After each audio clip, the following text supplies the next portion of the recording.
Hello everyone. Today we are going to start the next chapter, chapter number 6, and the name of the chapter is Accounting Procedures, Rule of Debit and Credit. ठीक है, इस chapter में अब हम पढ़ेंगे कि अभी तक हमने बहुत बार सुन लिया है कि डेबिट क्या होता है, क्रेडिट क्या होता है. अब हम एक्चुअल में पढ़ेंगे कि क्या रूल्स होते हैं, हम किस बेसिस पे चीज़ों को, ट्रांजैक्शंस को डेबिट करते हैं या फिर क्रेडिट करते हैं. फाइन. उसके पहले सबसे पहले हम एक बार मीनिंग समझ लेते हैं. मीनिंग क्या है? Meaning of debit and credit. इतनी बार सुन लिया डेबिट क्रेडिट, डेबिट क्रेडिट. होता क्या है ये डेबिट एंड क्रेडिट? तो पहले भी बताया जा चुका है कि हर ट्रांजैक्शन के दो इफेक्ट्स होते हैं. कोई भी ट्रांजैक्शन अकेले नहीं होगा. ठीक है. जैसे अगर मोहन ने सामान को सेल किया है तो कोई ना कोई होगा जिसने परचेज किया होगा, यानी मान लो राम है.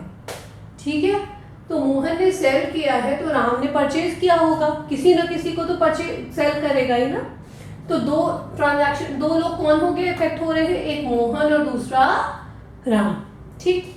ऐसे ही अगर कैश सेल्स हो रहा है, कैश में बेसिक दुकान चल रही है, उसमें कोई भी रैंडम बंदा आया, उसने कैश दिया और सामान ले गया, तो अब इसमें कौन से दो अकाउंट इफेक्ट हो रहे हैं? इसमें एक अकाउंट तो सेल्स हो रहा है. भाई आपका सेल्स आप रिकॉर्ड करते हो ना, कोई भी बिजनेस रिकॉर्ड करता है कि सेल्स क्या क्या हो रहा है, बिजनेस में सेल्स कितनी हुई, क्या हुआ. तो सेल्स वो एक अकाउंट हो गया. दूसरा अकाउंट क्या है? कैश. क्योंकि हमें ये पता होना चाहिए कि हमारे पास कितना कैश आया है. तो ऐसे ही चाहे कोई भी ट्रांजैक्शन हो, किसी भी तरह का, कम से कम दो इफेक्ट तो होते ही हैं. दो से ज्यादा इफेक्ट भी हो सकते हैं, कई बार तीन इफेक्ट भी होते हैं. उसके बारे में भी, उन ट्रांजैक्शंस को भी हम पढ़ेंगे. ठीक है.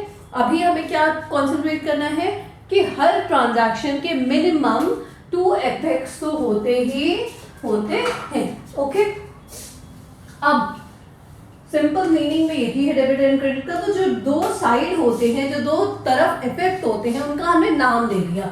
एक का नाम दे दिया डेबिट और दूसरे का नाम दे दिया क्रेडिट. अब कुछ तो कह के बुलाओगे ना, तो हमने क्या किया, हमने उसका नॉमेनक्लेचर कर दिया कि एक डेबिट होगा और दूसरा क्रेडिट होगा. अब कौन सा डेबिट होगा और कौन सा क्रेडिट होगा, उसी के रूल्स को हमें आज पढ़ना है. ओके.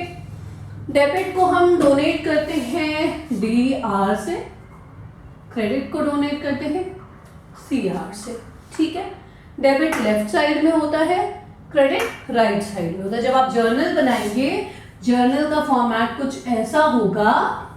ठीक है. कुछ ऐसा होगा. तो यहाँ पे डेट आता है, यहाँ पर्टिकुलर्स आता है, यहाँ पे लेजर फोलियो आता है, यहाँ डेबिट आता है और यहाँ क्रेडिट आता है. ये सब कुछ आप जर्नल चैप्टर में पढ़ेंगे. ठीक है. डेट से समझ में आ रहा होगा क्या है. पर्टिकुलर्स क्या है? पर्टिकुलर्स में हम ट्रांजैक्शन की डिटेल को लिखते हैं कि क्या चीज़ डेबिट करना है, क्या चीज़ क्रेडिट, कौन से दो अकाउंट इफेक्ट हुए हैं वो लिखते हैं. लेजर फोलियो बताया जाएगा जर्नल में, स्टेप बाय स्टेप चलेंगे. मैं सिर्फ यहाँ पे ये दिखाना चाह रही हूँ कि लेफ्ट साइड में हमने डेबिट लिखा है और राइट साइड में क्रेडिट लिखा है. फाइन. कोई भी अकाउंट बनेगा, पूरे अकाउंट्स में किसी भी तरह का अकाउंट बनेगा, जर्नल बनेगा, ट्रायल बैलेंस बनेगा, कुछ भी बनेगा, हम लेफ्ट साइड में डेबिट रखेंगे, राइट साइड में क्रेडिट रखेंगे. फाइन. अब इसके बाद हमें क्या करना है? तो ये तो था मीनिंग, एक छोटा सा एक्सप्लेनेशन डेबिट और क्रेडिट का. ओके. अब हम आते हैं रूल्स पे कि रूल्स क्या है आखिर डेबिट और क्रेडिट के. रूल्स देखो, रूल्स में ना दो अप्रोच है. एक है ट्रेडिशनल अप्रोच, एक क्या है?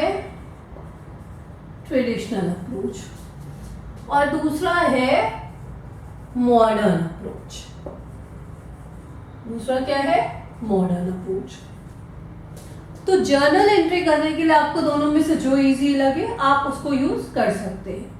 आज के डेट में, अब के टाइम में जनरली लोग मॉडर्न अप्रोच यूज करते हैं. ओके. पर हमें ट्रेडिशनल अप्रोच को स्किप नहीं करना है, हमें ये भी पढ़ना है. आप चाहे तो कोई एक मेथड यूज कीजिए जर्नल एंट्री करने के लिए, दैट्स अप टू यू, लेकिन पढ़ना हमें इसलिए है क्योंकि एमसीक्यू बेस्ड क्वेश्चंस इनसे आ सकते हैं और आप अकाउंट्स के स्टूडेंट हैं, आपको ये बेस है अकाउंटिंग का। अगर आपको रूल्स नहीं आया तो आपको अकाउंट्स नहीं आएगा, आपको जर्नल नहीं आएगा, तो ये बेस है और इसलिए आपको दोनों के दोनों रूल्स, मॉडर्न अप्रोच और ट्रेडिशनल अप्रोच समझना बहुत ही इंपॉर्टेंट है।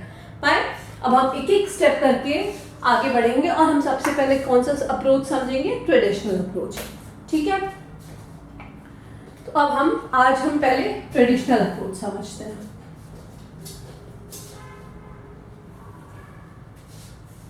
तो ट्रेडिशनल अप्रोच में, ट्रेडिशनल क्लासिफिकेशन बोलते हैं इसको, क्लासिफिकेशन करते हैं हम कुछ अकाउंट्स का, और वो हम कैसे करते हैं, वो हम ऐसे करते हैं कि एक तो हो गया पर्सनल अकाउंट,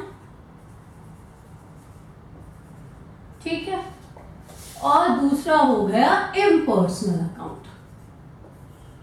पहला हो गया पर्सनल अकाउंट और दूसरा हो गया इम्पर्सनल अकाउंट। ठीक, यहाँ तक सब कुछ क्लियर है कि हमने ट्रेडिशनल क्वालिफिकेशन में क्या क्या अकाउंट्स को दो पार्ट में डिवाइड कर दिया। अभी हम सबको समझेंगे कि ये पर्सनल क्या होता है, ये इम्पर्सनल क्या होता है। ठीक है, अब हम यहाँ पे पर्सनल अकाउंट को फर्दर क्लासिफाई कर देते हैं, natural person, okay, artificial person, natural person, artificial person और रिप्रेजेंटेटिव पर्सनल अकाउंट्स। ठीक है, रिप्रेजेंटेटिव पर्सनल अकाउंट। तो अभी हमने क्या किया, natural personal account, artificial personal account और रिप्रेजेंटेटिव पर्सनल अकाउंट, हमने पर्सनल अकाउंट को फर्दर 3 पार्ट में डिवाइड कर दिया। और इम्पर्सनल अकाउंट को अब हम 2 पार्ट में डिवाइड करेंगे और वो हो जाएगा रियल अकाउंट या फिर नॉमिनल अकाउंट। ठीक, रियल अकाउंट और नॉमिनल अकाउंट। अब ये तो बेसिक क्वालिफिकेशन है, सॉरी क्लासिफिकेशन है अकाउंट्स का। क्या है, बेसिक क्लासिफिकेशन है। अब हम इसको स्टेप बाय स्टेप समझते हैं कि क्या होता है। तो पर्सनल अकाउंट जो है ना, ये जो पर्सनल अकाउंट है ये 3 पार्ट में डिवाइडेड है। ओके, इसको हमें समझना है कि कौन कौन ये इन तीनों पार्टों का मतलब क्या है। ओके, सबसे पहला क्या है, natural person account. Natural person जो नाम से समझ में आ रहा है कि कोई भी डायरेक्ट किसी पर्सन से जो ट्रांजैक्शन हुआ है, फॉर एग्जाम्पल राम, सीता, गीता, ठीक है, श्याम, व्हाटएवर, कोई भी डायरेक्टली किसी पर्सन से जो ट्रांजैक्शन हुआ है, राम से माल खरीदा, गीता को माल बेचा, सीता को उधार माल बेचा, श्याम को किराया दिया, मोहन से किराया लिया, ठीक है, रोहन को सैलरी दी, ये सब कुछ क्या है, ये सारे लोग कौन हैं, ये जीते जागते इंसान हैं। और जिन भी जीते जागते इंसान से ट्रांजैक्शन होगा वो क्या हो जाएगा, नेचुरल पर्सन पर्सनल अकाउंट। ठीक है, I hope it is very very clear कि जो भी इंडिविजुअल्स, जो भी डायरेक्टली पर्सन होंगे वो लोग क्या हो जाएंगे, नेचुरल पर्सन अकाउंट। ठीक है, इसमें जो है नेचुरल पर्सन अकाउंट में इंडिविजुअल पर्सन का नाम आएगा। किसका नाम आएगा, इंडिविजुअल। जैसे ये अकेले अकेले नाम मैंने लिए है ना, वैसे ही इंडिविजुअल पर्सन का नाम आएगा नेचुरल पर्सन अकाउंट में। Okay, then moving to artificial person account, personal account. Artificial personal account ये क्या होता है, जो कंपनीज होती हैं ना उन्हें हम आर्टिफिशियल पर्सन बोलते हैं। कंपनीज को, private limited companies, joint stock company, इन सबको हम क्या बोलते हैं, आर्टिफिशियल पर्सन। ठीक है, तो ये कौन है अब, तो किसी भी कंपनी का नाम आएगा तो वो कौन सा पर्सन है, आर्टिफिशियल है। वो जीता जाता इंसान तो नहीं है, लेकिन फिर भी उसे हम एक पर्सन मानते हैं, तो वो कौन सा पर्सन हो गया, वो आर्टिफिशियल पर्सन हो गया। ठीक, नेचुरल पर्सन में इंडिविजुअल लोगों के नाम आएंगे। अगर आपका कोई डेटर है, ठीक है, या आपका कोई क्रेडिटर है, तो जो उसका इंडिविजुअल नाम है वो सारे इसमें आएंगे, नेचुरल पर्सनल अकाउंट में। आपका कोई भी डेटर हो, कोई भी क्रेडिटर हो, वो सब नेचुरल पर्सनल अकाउंट में आएंगे। और आर्टिफिशियल पर्सन में कोई भी कंपनीज है, private limited, joint stock, cooperative societies, इन सबको हम क्या बोलते हैं, आर्टिफिशियल पर्सन। फाइन, तो ये सब किस में आएंगे, आर्टिफिशियल पर्सन में। और अब आएंगे हम रिप्रेजेंटेटिव पर्सनल अकाउंट में। किस में, रिप्रेजेंटेटिव पर्सनल। इसको समझते हैं कि ये क्या होते हैं। Outstanding expenses, accrued income, okay, unearned income, prepaid expenses,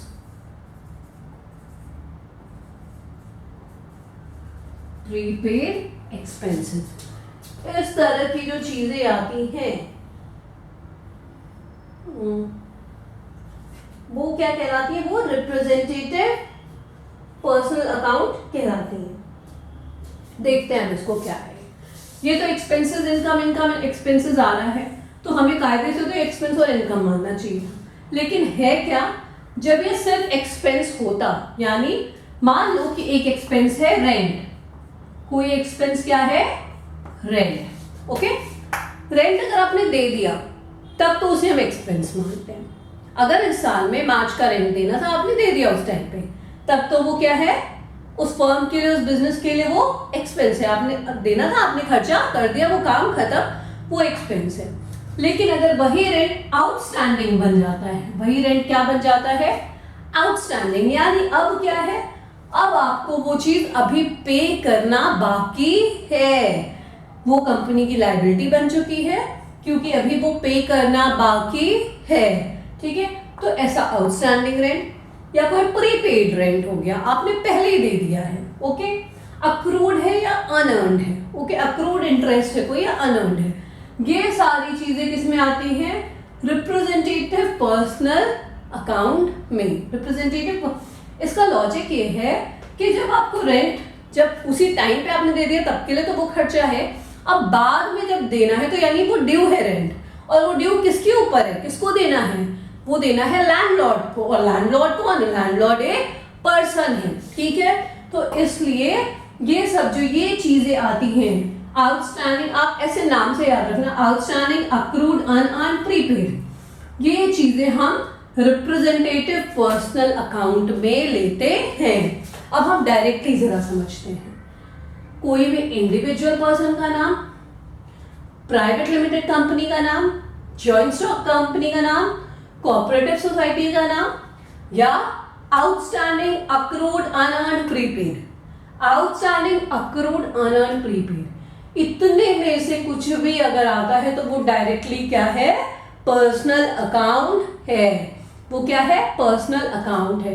एक बात और याद रखिएगा, क्वेश्चन में कभी भी ये नहीं पूछा जाता कि नेचुरल पर्सन है या आर्टिफिशियल पर्सन है या रिप्रेजेंटेटिव, नो, आपको ये पूछा जाएगा कि पर्सनल, रियल, नॉमिनल, इनमें से बताओ कि कौन से अकाउंट कौन से हैं। तो हम अभी इसको समझ रहे हैं, तो अब क्या याद रखना है, किसी इंडिविजुअल पर्सन का नाम आया, किसी कंपनी का नाम आया, या कोऑपरेटिव सोसाइटी का नाम आया, या फिर आउटस्टैंडिंग कहीं लगा हुआ है, अक्रूड लगा हुआ है, अनअर्न्ड लगा हुआ है, या प्रीपेड लगा हुआ है, ये कुछ भी लगा है तो ये सब क्या है, पर्सनल अकाउंट। क्लियर है बात? तो ये हो गए आपके पर्सनल अकाउंट। अब हम मूव करते हैं रियल अकाउंट की तरफ। किसकी तरफ?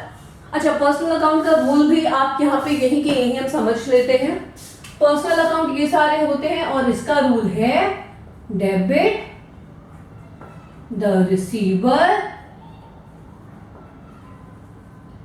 Credit the giver. ठीक है, ये रूल है पर्सनल अकाउंट का। इसका मतलब क्या है, देखिए क्या लिखा है, ये जो रिसीव कर रहा है उसे डेबिट कर दो और जो दे रहा है उसे क्रेडिट कर दो। ठीक है, जो रिसीव कर रहा है, पर्सनल अकाउंट पे क्यों रिसीव कर रहा होगा कोई, क्योंकि कोई पर्सन होगा ना, चाहे वो नेचुरल पर्सन हो चाहे आर्टिफिशियल पर्सन हो, कोई ना कोई पर्सन ही होगा, तो वो रिसीवर हो जाएगा जो रिसीव कर रहा है, और जो दे रहा है वो गिवर होगा, क्योंकि या रिसीवर हो या गिवर वो पर्सन है। ठीक है, तो पर्सनल अकाउंट का रूल क्या है, debit the receiver, credit the giver. Fine, ये रूल हो गया पर्सनल अकाउंट का। अब हम आगे बढ़ते हैं कुछ इम्पर्सनल अकाउंट की तरफ। ठीक है, इम्पर्सनल अकाउंट्स की तरफ। ओके, तो इम्पर्सनल अकाउंट्स क्या होते हैं,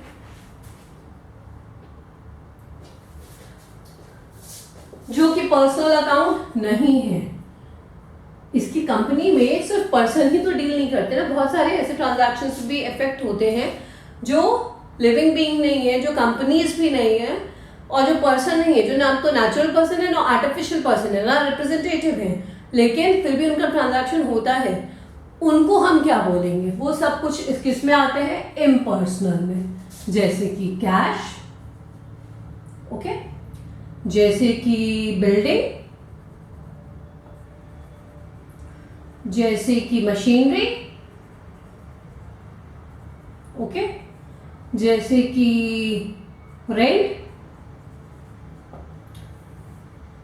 ये सब कुछ किस में आएगा, इम्पर्सनल में। अब इम्पर्सनल में भी दो तरीके हैं भाई, एक रियल है और एक नॉमिनल है।